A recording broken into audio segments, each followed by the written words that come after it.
John with Hometown Pickleball here, excited to talk about this paddle. So this is the RPM Friction Pro 16 millimeter. It comes in a 14 and a 16. Couple interesting facts about this paddle. One, James Ignatowich, one of the top pros, this is his new paddle company. So RPM is his paddle company.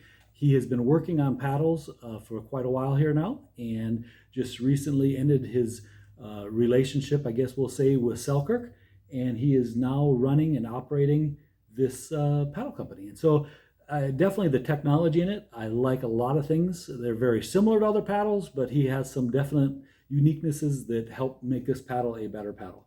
So I always like to compare these paddles with the particular paddle, something that everybody's kind of familiar with. So this paddle, I would say we're going to compare it to the Yola Pro 4 Perseus. And the shape is very similar. Handle length is very similar. He advertises it's a 5.5, but he also advertises it as a 4.25 round. And I would say it's actually a little bit smaller than that. I think this is, and I should have measured it ahead of time, but I'm going to say it's 4 1/8, or maybe even a little under that, maybe 4 1/16. But it fits very nice. Another thing that I like about it is fairly light. And so the Perseus 16s, a lot of those are running right around that 8 ounces. This right here, and I've got my scale here, is 7.8. And so 16 millimeter, 7.8. Technology is similar. And so the Pro 4 has a foam up and around the top. This also has the foam up around the top. The Pro 4 has some foam notches here on the sides.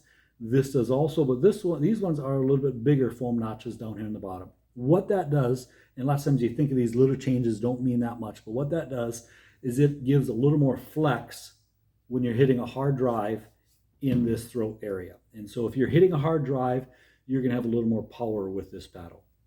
Another thing, the Pro 4s, the ones that we get for the consumers, the grit, there's not a lot of grit. This definitely does have more grit than the Pro 4s. You can hear it. It's hard to see on a video, but I'm sure you can hear it there.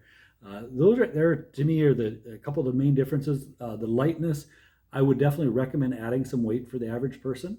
When I use this a bit, I added about 1/10 on each side. And what that did for me, all these paddles, I call these a dual core paddle.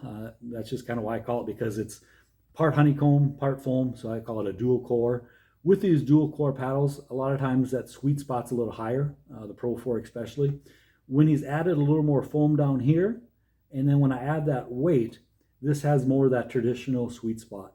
And I like that. I feel that sometimes that higher sweet spot, you kind of get some dead spots down here. This was not as bad for sure. Very good paddle. I have a feeling over the next few weeks we're going to be hearing a lot about it. James Ignatowich, he's going to be playing with it. I know there's a few of the other pros that are going to be playing with it. And the more people play with it, the more people hear about this name. It's going to be a very popular paddle. You say, where can I find it? hometownpickleball.com. We've got these things in stock right now, and we're trying to build a good relationship with James and trying to get it so we can have a lot of their paddles, and we're getting these things in. Go ahead and reach out to us, and we'll get you a good deal on these.